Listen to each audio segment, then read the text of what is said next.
Good morning. Welcome to Heritage Church. If this is your first time joining us here, or if you're joining us online, thanks for being here today. My name is Matt Graves. I'm the lead pastor here, and we are thankful that you decided to come and spend a little bit of your Sunday with us today. And before I get started, I want to encourage you to join us tomorrow night. If you have lost a loved one, maybe someone close to you or extended family, or you have some friends who have lost a loved one recently, we have what we've done every year as we get ready to get into the holiday season, a one-time event called Surviving the Holidays. And it's tomorrow night at 6 o'clock. I think we've got do we have it up here? There it is. All right. 6 o'clock tomorrow night, right here out in the main hall, probably in the hangout maybe as well, but it'll be about an hour and a half probably. My family and I will be going through it as a participant for the first time, having recently lost my dad, but would love for you and your family to join us if you've lost someone this year, or maybe it's been a couple of years and you didn't get a chance to go through it. I would encourage you to come be a part of it. Really equips you to be able to prepare for, plan, and be ready for some of the things that come up during the holidays, especially for the first time going through that after having lost a loved one. So make it a point to be here for this. Go to heritagechurch.org/info for more information about that, or you can scan the QR code that's in a chair in front of you somewhere. So I hope to see you there tomorrow night at 6 o'clock. Now, today we are in the 7th week of an 8-week series called Take Up Your Sword. And we're going 8 weeks through some different components of spiritual warfare. We started off at the very beginning talking about the importance of taking up your sword, the sword of the Spirit, which is the Word of God. And each week, we've challenged you to memorize a passage from the message as kind of a point of remembrance for you as to what the message was about, but also for you to be able to stand on throughout the course of the week for various reasons and different things. And we started off Romans 12:2, where Paul tells us to not be conformed to this world, but to be transformed by the renewing of our mind. We're going to come back to that today and kind of build off of that further. Last week, Andrew talked about the doubts that we have and how the enemy uses those to stir in us certain emotions and certain mindsets about things, and how he comes to steal, kill, and destroy. John 10:10, but Jesus says, I've come so that you may have life and have it abundantly. And that was the passage that he challenged you guys to memorize. And so hopefully you've been tracking along with us. If you've missed any of the weeks and you want to get caught up on that, you can go back on the website, through the app, whatever it is, and watch any of the messages that you might have missed. And we've listed those verses online, and we always put out message notes and the verses after the service on Heritage Insiders on Facebook. If you're not a part of that, I'd encourage you to join it. But today we're in, like I said, we're in the 7th week of this 8-week series, and today we're going to be talking about our weaknesses and really building off of last week and some groundwork that Andrew laid for us, but then taking it a little bit further today and talking about some of the things that we have as far as the temptations that we're prone to give into to sin, the weaknesses that we have, and the power to overcome that. And then I'm going to give you some practical, specific takeaways, hopefully, to equip you for whatever it is. And I'm not going to try to dive into all the individual struggles that everybody has, right? The point is that we all have different things we struggle with, and we all have different things that we're working through, or we're trying to stand firm in the Word to overcome in our lives. And so there's some practical ways I think that we can do that, but I think we need to know and understand where the source and the power of that is. And also I think to put away some maybe some wrong understanding about some things in our life, and to kind of launch into where we're going. I know many of you have probably heard the phrase, you can't teach an old dog new tricks, right? Have any of you ever said that? Usually it's if you're a little bit older, right? And if you wanted to maybe learn a new language or play an instrument and you never did when you were young, and you get to a point in your age, you're like, well, it's too late now. You can't teach an old dog new tricks. Some of you as adults, I know some older adults that can't swim. They never learned how to swim. They can't ride a bike. They never learned how to ride a bike, right? And so there's this attitude, well, it's so far gone now, it's just the way it is. You can't teach an old dog new tricks. For a lot of people, older, whatever older is, the new technology is a struggle, right? I mean, smartphones even. And a lot of times you push back on getting a smartphone and kind of being ingrained in the new technologies that are out because you feel like you're an old dog and that's a new trick and you just don't want to jump into it, right? And I think a lot of times what it does, when we have that attitude and mindset, it's because we are trying to justify, right, either not wanting to go through the process and the challenge of learning something new, but at the same time, it can be an easy way out to not engage in something. But ultimately, it boils down to what do you want to do? Because my 80-year-old grandmother, before she passed away 4 or 5 years ago, she was all in on the new iPhone and technology. And like I can remember the first time I got a text from my 80-year-old grandmother, I'm like, holy cow, this is kind of crazy, you know? But some people are a little bit more resistant to it. So really, it is a matter of what you want to do. But I think a lot of times it is a stance in a position of justification for not doing something, or maybe to the fear of the unknown, or the fear of going through that process and that challenge of whatever that is that's new or different that you don't know or that you're trying to learn. And it can look like a lot of different things in a lot of different ways. And I think in our personalities and our temperaments, a lot of times we can, whatever it is that how we're wired or the personality that we have, we can use that as a crutch for certain things, and we can say, well, I guess that's just the way it is, right? I can't help it. We'll do it in that sense too. And also, I believe in a lot of ways, we do that with some of the weaknesses that we have in our lives as it pertains to temptations of sin. And there's a popular teaching, and maybe some of you hold this position and believe this, but there's a popular teaching that when we find ourselves giving in to repeated patterns of sin, and perhaps, and usually when it's something that we saw from a parent or grandparent that's passed down, right? There's this teaching that these generational curses have a hold on us. Right, and that there are generational curses that we have to try to overcome, or that we have to try to break free from in order for us to get any kind of victory, or to be able to move past and to overcome whatever that sin is, right? Because maybe it's alcoholism, right? Your grandparents, parents, they struggled with it and pass it down, and maybe you struggle with that. Right, it's something along those lines, or maybe it's something different. It can be anything, right? But this teaching is that there are generational curses that we all have that we have to try to break and we have to try to overcome. And I want to kind of with an overview of that and that in our mind. I want to start there and hopefully put this to rest, because it's important for us to know as believers. And for an unbeliever, it's important for you to know where the source and the hope for the power to overcome that, right? Because when we talk about a generational curse, what we're talking about is the effects of and the power of sin, a specific sin or some sin in our lives that seemingly have been passed down. And when we're talking about the generational curses and the effects of sin, we're talking about the power of a certain sin, right? The power of something in our lives. And in the power of sin, Paul tells us in 1 Corinthians 15 that the power of sin is in the law. Romans 7, he says that without the law, sin loses its effectiveness.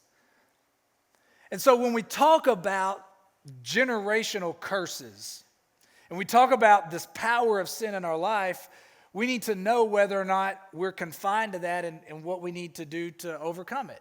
So let's go to Galatians 3. It's important for us to understand this. So as a believer, Paul's talking to us about what Christ did for us. Galatians 3:10. As many as are of the works of the law are under a curse. For it's written, cursed is everyone who does not abide by all things written in the book of the law to perform them. Now that no one is justified by the law before God is evident, for the righteous man shall live by faith. However, the law is not of faith. On the contrary, he who practices them shall live by them.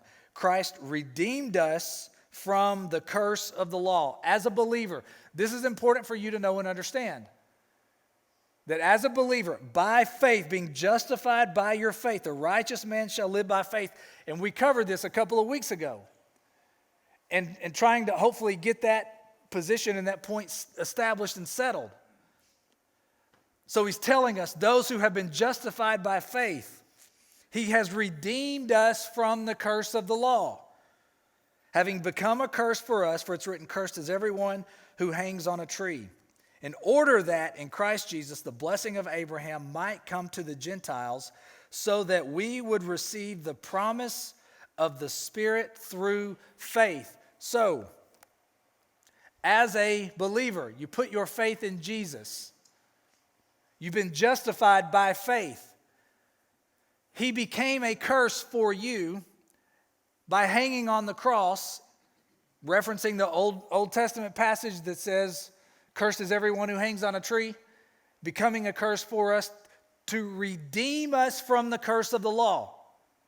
So as a believer, you are no longer under the curse of the law. So you can't be under a generational curse if you've been redeemed from the curse of the law. Now, as an unbeliever, if you're here and you're struggling and you're wrestling with what you believe and where your salvation lies, fact of the matter is you have not been set free from those chains and from the slavery and the demand of sin, because you haven't been redeemed through faith in Jesus and the work that he did on the cross. And so you're left with trying to come up with ways of overcoming whatever it is in your life that you're struggling with, but the reality of it is you're operating in a way that's natural to you as an unbeliever.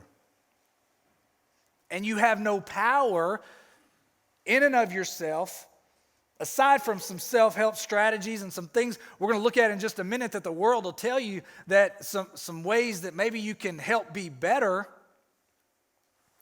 but that's all you're left with is your own devices. As a believer, you have to know and understand you've been redeemed from the power of sin in your life. You're no longer a slave to sin. You're no longer a slave to that power of sin in your life that drives the motivations, the temptations, the desires. You don't have to keep giving into it. So why do we? Why do we, as believers, if we've been set free from that, and if we've been redeemed from that, if Jesus became a curse for us, and we're no longer under that curse, why do we continue to give in to certain things in our lives, the weaknesses that we have in our lives? And as believers, right, we can have had certain things modeled for us, right, and we can observe those things and we can repeat those behaviors.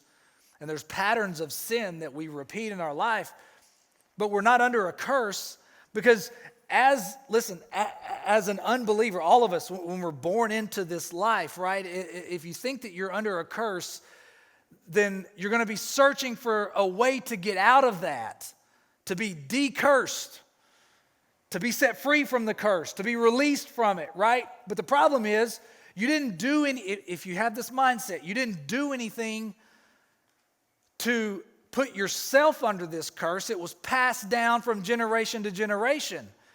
And so where's your hope of ever coming out of it? Because you didn't do anything to get into it.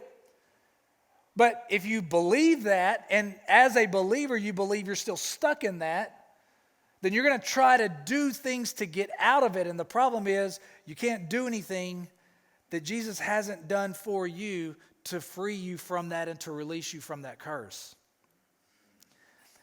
And so as an unbeliever looking for answers and looking for a source of hope and looking for a way to victory and a path to freedom, that path, that way is Jesus. And faith in him and trusting in him for what he did on that cross. Now, as a believer, I think there's a couple of different reasons why we find ourselves giving in to temptation and giving in to certain patterns of sin. And I think one of those is a wrong belief to start with. I think a wrong belief in understanding and knowing and believing that first we've been set free from the power of sin and from that curse.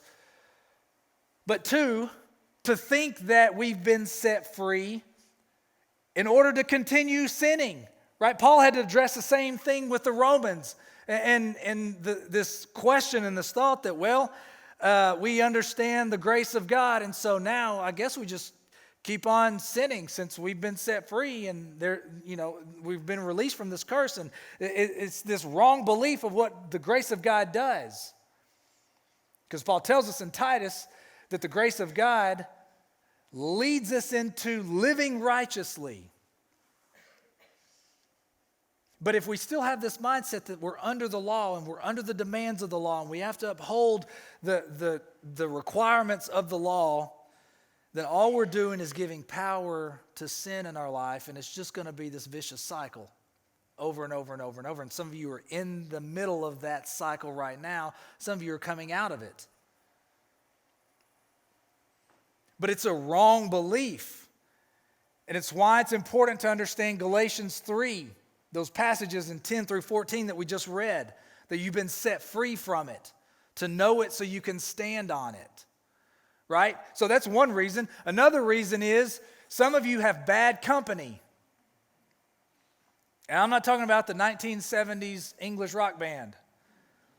Some of you have a bad circle of friends that you surround yourself with and that you hang out with.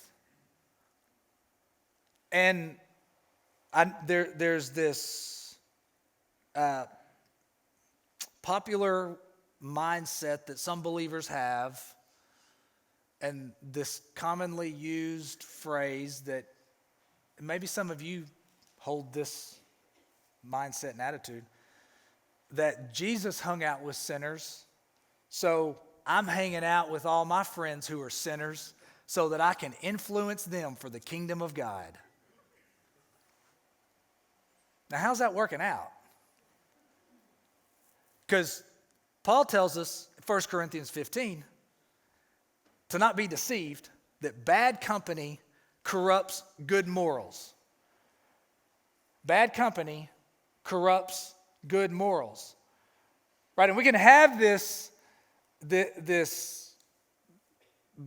unrealistic expectation about I'm going to go in and I'm going to hang out with my friends who are doing all the things that I know they shouldn't be doing, that I shouldn't be exposed to, and I'm going to go in and I'm going to spread light into that situation. And then what you find yourself doing is participating in those things that they're doing that you're trying to influence them for good. And along the way, slowly but surely, you're becoming corrupted by the bad behavior that you're exposing yourself to with the friends that you're hanging out with. And you go back and you read through the Gospels and where Jesus interacted with these sinners, right? These people that would be classified and considered as carrying out bad conduct and bad behavior. And he didn't hang out with them and do the things they did to try to be cool and a buddy and be their friend in that respect, right? He hung out with them in spurts and short moments to influence them and to shine light into their situation and to transform their lives for good. And the time he spent with intentional, purposeful, long periods of time were with his disciples and those who were following him. Because the principle remains, bad company corrupts good morals. And when you're engaged with your friends and the things that they're doing in this world, what is it that you're pointing them to? What message are you sending to them about where you say your hope is? And about what you say you believe? Because if you're just doing the same things that they're doing, and you're engaged in the same activities, and you're participating in the same things that your friends are doing, and then you're going to tell them about Jesus, it's an offense to the message of the cross, because the message of the cross has set you free from those things that you're engaged in and doing. And you're telling them there's a better way and a better life, but you're just doing the same thing they're doing. So in essence, all you're doing is asking them to add a little bit of religion onto their life. And it doesn't make sense, and it's confusing, and it's a contradiction to what you say you believe that Jesus did to set you free from the things that you're engaged in. And the principle remains the same. Bad company corrupts good morals. And it doesn't matter how old you are. If you're a teenager, if you're a young adult, if you're middle-aged, or if you're later on in life, bad company corrupts good morals. Some of you need a new circle of friends. And that's not easy. I understand that. Some of you have been friends with some of these people for a long time, and you've engaged in some of these things for a long time, and it's a difficult thing to just flip a switch and change friends. I'm not saying disown them and not talk to them anymore and not have anything to do with them. I'm saying have a different tone to your relationship.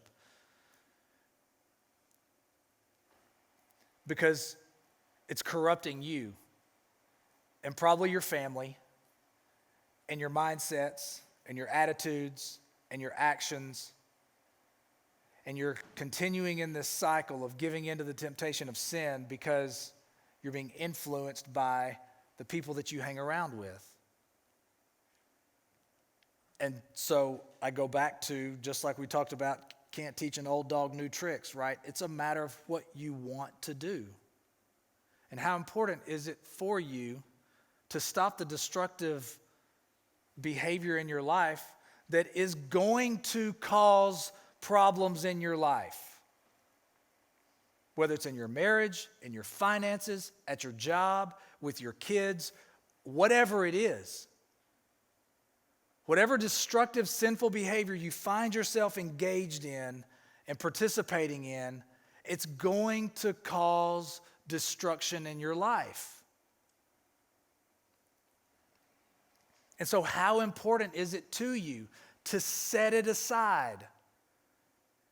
To stop. A couple of weeks ago, the passage, we talked about awaken to righteousness and stop sinning. How important is it to you to stop whatever behavior it is that's causing problems in your life? If it's important enough to you, you'll disconnect from the people that are unhealthy in your life. And you'll stop allowing them to influence you and corrupt your behavior. And that in part, and then perhaps you don't even have, maybe you don't even like people. Maybe people don't like you. Maybe you don't have a lot of friends. Maybe you don't hang around with a lot of people. I don't know. Sometimes your friends influence you to certain things, right? Sometimes you're because of your circle of friends, you keep doing the same thing over and over and over again. Sometimes you do it just because you've established a habit in your life and your brain is wired and turned towards giving in to that temptation. And maybe you've got a good group of friends around you, right? And maybe you've got people in your life that can help you, but you keep them at an arm's distance. And you just keep going back to whatever it is because that's what you know, right? That's just how it is. I've always struggled with this. I've always had a hard time dealing with this. That's just how it is. Solomon, if that's you, Solomon says this about you in Proverbs. Like a dog that returns to its vomit is a fool who repeats his folly. Now that's a nice image right before lunch, right? But if you continue going back to your foolishness, you keep going back to it. Solomon says it's like a dog that goes back to its vomit. It's the same thing in our lives. And maybe your friends aren't even unbelievers or bad influences from a standpoint of behavior. Maybe you've got some really religious friends. And those can be just as hurtful and just as detrimental to your growth, because there's no opportunity for transparency and authenticity to work through and grow in whatever it is you're trying to overcome, because you try to share something with them, there's going to be some condemnation and some shame and some guilt poured on you. And so you just shut it off completely, right? And so you don't walk through anything with anybody. In the Galatians 6, to carry one another's burdens, you can't do that with religious friends because they don't even have burdens, right? Because they're perfect. All of our good religious Christians that we hang around with and that we greet and smile and say, "Hey, brother, how are you?" "Oh, I'm fantastic. How are you doing today?" "It's a great day in the Lord, isn't it?" And we just go our separate ways, right? Or every conversation we have is so superficial and topwater. And all the while, I just keep going back to my folly over and over and over, because I have nobody to walk with me through it. I have nobody influencing me in the right way or in a way that's going to point me to truth, because unbelievers have no basis of truth to point you to. You'll get different opinions from different people based off of their own moral code. So, how do we practically, right?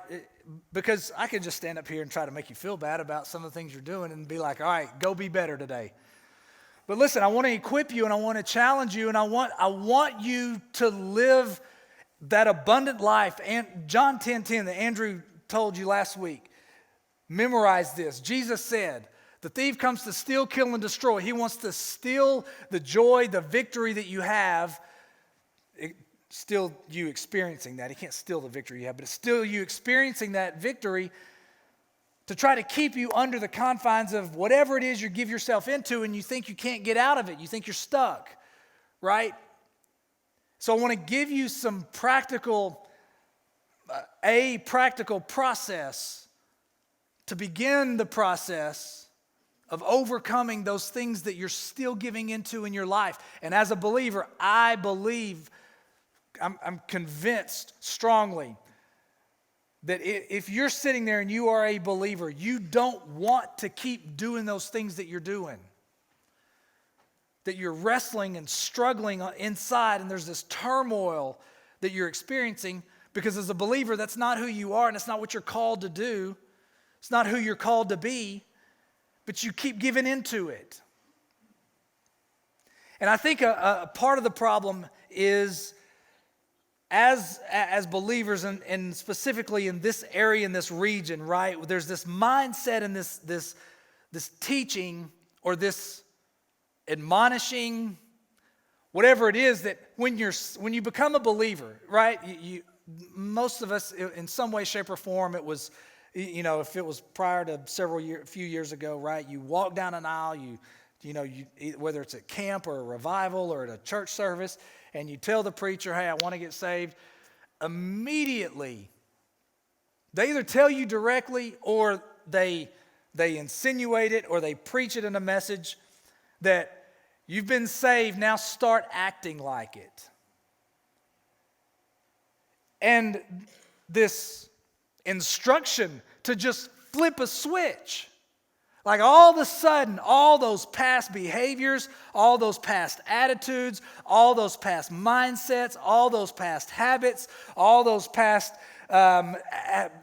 actions that I gave myself into, all of a sudden it's just going to stop and it's going to be no problem whatsoever.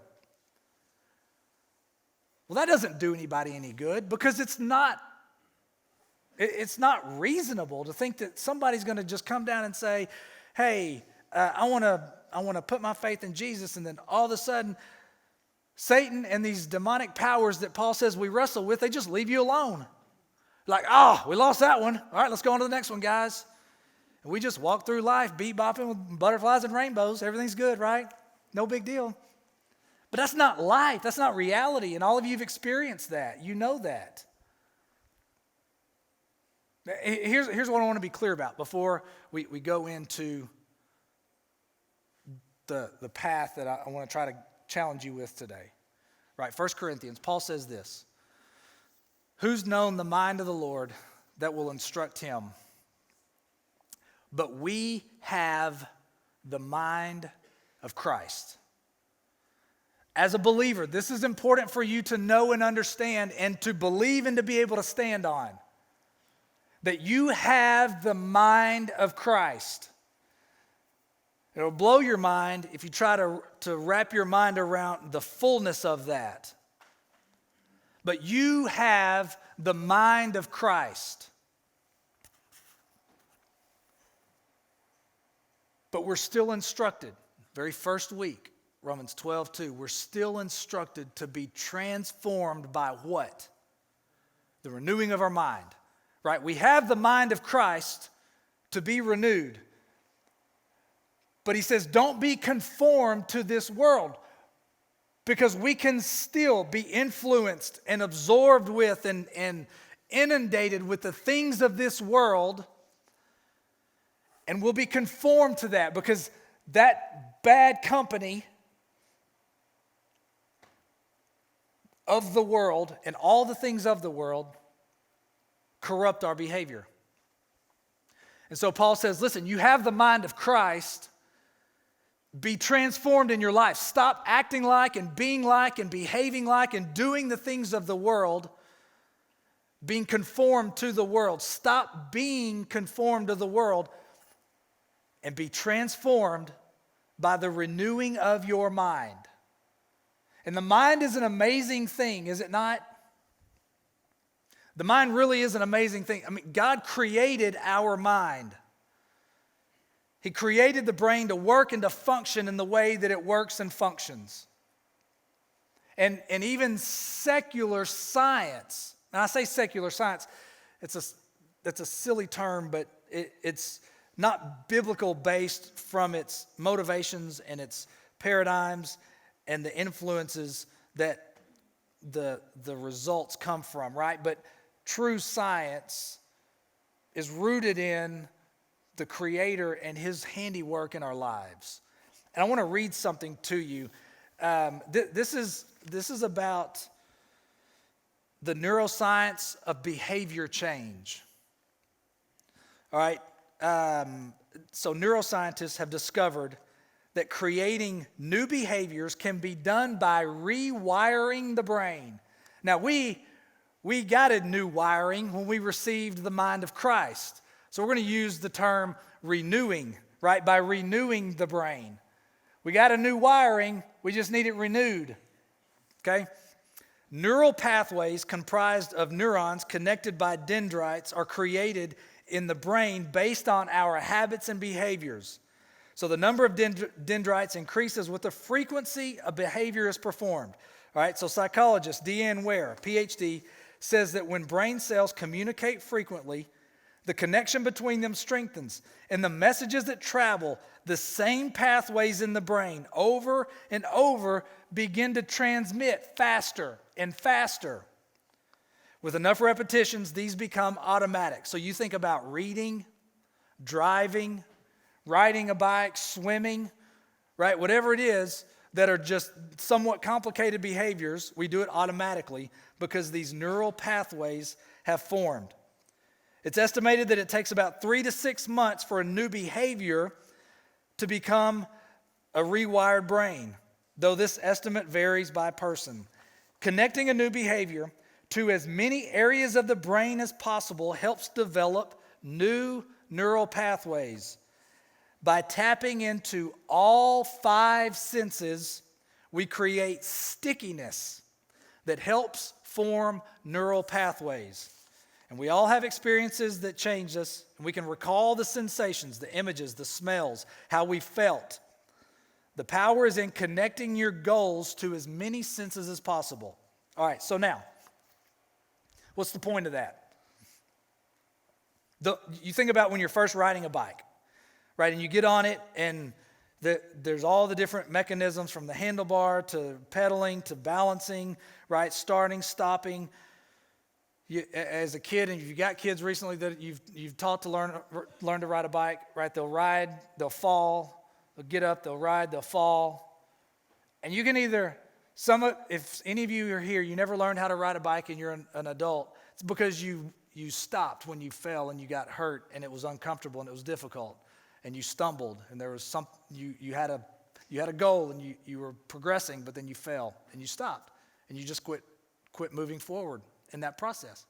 But those of you who can ride the bike, you stay on that bike, you keep pushing through the stumbling and the falling and the scrapes and the hurts, and you begin to ride the bike. And then now, anytime you say something, the reason the phrase comes up when you do something that is just second nature to you, you said, oh, it's like riding a bike.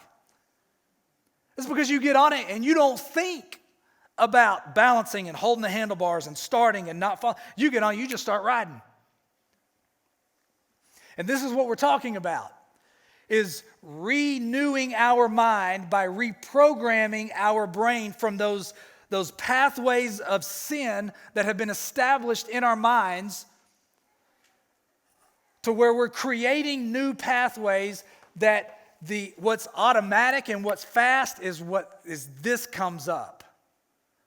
That in a conversation, that in a question, that in a time where I find myself wanting to give in to temptation, this word is what fires in my brain because I've established a new pathway in my mind. And do you remember them saying to stimulate all 5 senses to create stickiness? And this is just natural, like secular science. This is studies that just show, like, listen, you do these things, you stimulate all the senses, you're going to have a greater chance of whatever your goal is, whatever you're trying to accomplish, sticking. And so I've got a path for you to engage 5 senses. All right. The first one, hearing. Right. It comes in different ways. Right. In presented in different ways. The music that we sing on Sunday mornings. For some of y'all, that's the time to get here late and get coffee and take your time and come in. And as long as I'm here by the time the announcements start, I know I'm not going to miss any of the message. Listen, your worship pastor, David, puts in hours of planning to pick songs that have lyrics that line up with what we're teaching and the message of God's grace. The band puts in hours of time practicing and rehearsing and preparing, and they come up here early in the morning to present it in a way that is excellent and engaging. How many of you have ever shown up to a church service and a lady stood up on the stage, and it's usually a lady, and she says, y'all bear with me, I haven't practiced this week. I got a special I'm going to sing for you. And then they press play on the tape, and it's the wrong side. And they got to flip it over and rewind it, and you got to sit there and wait. You got to bear with her. And then she starts singing, and half of it's off key. Now, that's a little distracting, and most of the time you remember that instead of what is actually being sang in the lyrics, right? Well, you don't get that when you come in here. I can promise you that. You will not experience that. And some of you are like, well, I did that well, you were distracting, and it was not good.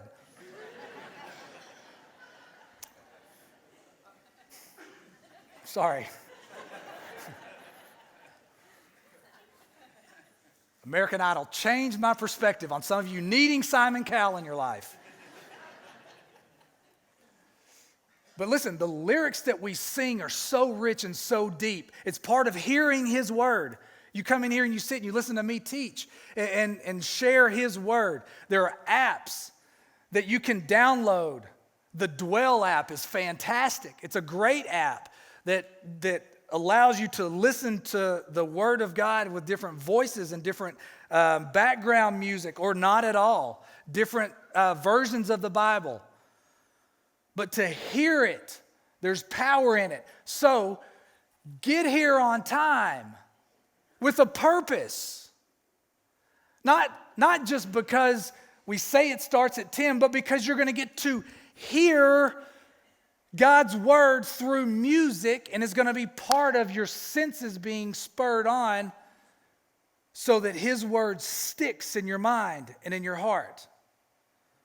Can't wait to see you at 10 a.m. tomorrow next Sunday.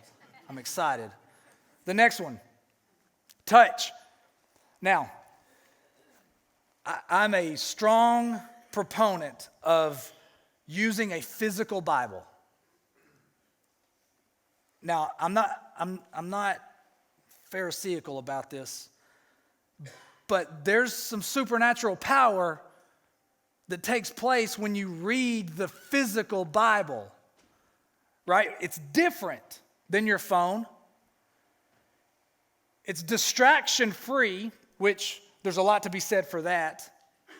And I'm not saying delete the apps. I just told you to download the app.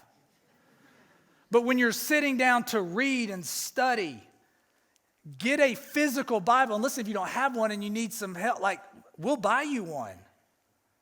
We will buy you a physical Bible for you to sit down and read. And I'm telling you, you will be surprised how you're able to recall things that you've read and where it is on the page and what paraphrasing because you understand the context and where it is in the book of the Bible. Set aside the convenience of your phone app, because anytime I get on it and I use it for reference and I'll Google something when I can't put a finger on where it is and what the context is, I'll do it. But every time I'm on it, my phone starts going off.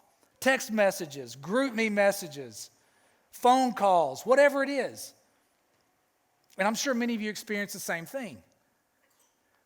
But to stimulate the physical touch of His word as one of your senses, get a Bible, open it up and read the word of God.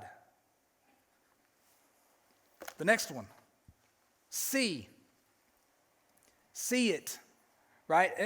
That's part of the physical touch, but I challenged you at the very beginning of this series to write it down on paper, Post-it notes, note cards, and put it up around wherever, your mirror, in your on your dash in your car, your screensaver is your phone, like whatever it is, so you see it over and over and over. And listen, look into the psychology of color and how different colors stimulate your brain and your mind.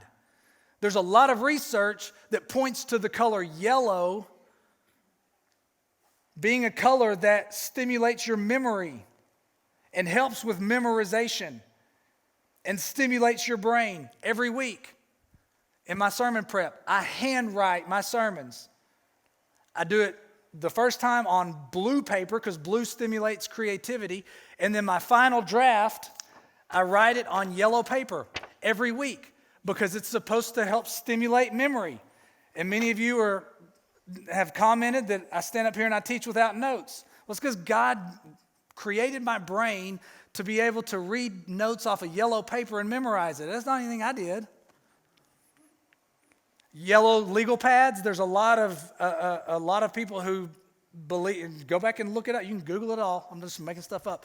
A lot of people believe that it's yellow because of the color yellow stimulating the memory, and lawyers writing it, making quick notes in court and having to stand up and rebuttal that it helps them remember what they just wrote down 2 minutes ago.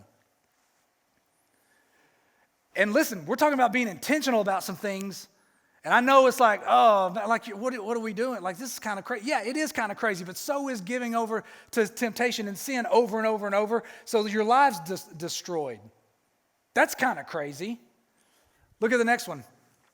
Smell. Again, science showing research that certain smells activate your memory. And you guys know this from smells that you have in your life that come up that spark a memory, right? I can walk in somebody frying homemade fried chicken at home. That's redundant. Some of y'all get that at lunch. And I immediately think of my Mama Chisholm, my grandmother. She made the best homemade fried chicken. And when I walk in somebody that's cooking it, that's immediately what I think of, right? You think of a funnel cake. You can smell it, and what do you think of? Yeah, ain't that something? Smells are wired to our brains, and they spark something in our minds that bring us back to a memory that we have. There are also smells that research shows, rosemary and peppermint. Haven't tried it myself. I'm going to try it this week. I may come back and quote an entire verse, a book of the Bible next week to you. But supposedly, rosemary and peppermint help stimulate your brain with memory. So listen, this is what I'm saying. Be intentional about some of these things. You're like, Matt, some of that's kind of kooky. Okay, maybe. But you sit down in the quiet with a physical Bible and you light up some rosemary, a rosemary candle, and you listen to the Word of God being read while you are reading along with it, and then you write it down on some yellow paper. You think it's not going to stick up here a little bit more than what it's been sticking lately? I'm just trying to equip you, guys. I'm just trying to help you out because what you've been doing is not working. We're talking about reprogramming our brain, rewiring, renewing our mind. Last one is what? Taste. Now, I'm going to be honest with you. I don't know. I don't know. Make a cake, write out a verse on icing with some icing. Get creative and then let me know what you did, so I'll share that next time. But I do know this. David said this in Psalm 119, and this is the verse I want you to memorize this week, and hopefully it'll make you think about what we've talked about. How sweet are your words to my taste, sweeter than honey to my mouth. David understood going into this word is not about a time of checking something off a list and hoping that God's happy with me that I read a couple of verses. When we have the mindset that this word is sweet to my taste and it's sweeter than honey to my mouth, I'll go in here and I'll do whatever I need to do to make it a point to meditate on and to know what his word says and to create those new pathways in my brain to where it's automatic, that's what comes to my mind. That's what comes off of my mouth. That's what I encourage others with. That's what I stand firm on. And in doing so, my life is transformed. And the enemy wants to try to steal that away. Listen, you try it tomorrow, and you see how distracted you are. You're riding that bike, right? You fall off, scrape your knee, you stumble, you don't do it. Tuesday morning, you sleep in. Wednesday morning, you get up, you got it all. You got your rosemary and your peppermint and your apps on and your books open, and then the kid comes in puking, right? You're like, that verse about vomit was not supposed to be applied today, right? Right? Because the enemy's going to come in, he's going to try to steal and kill and destroy that new pathway that you're trying to create in your mind. But just like you did when you were riding that bike, you fall off and you stumble, you fall off and you scrape yourself, you fall off and you hurt yourself. Get back on that bike and keep riding and keep riding and keep riding until you establish a new pathway to where it's just second nature to you, to where this is what comes out of your mouth because it is what is in your heart.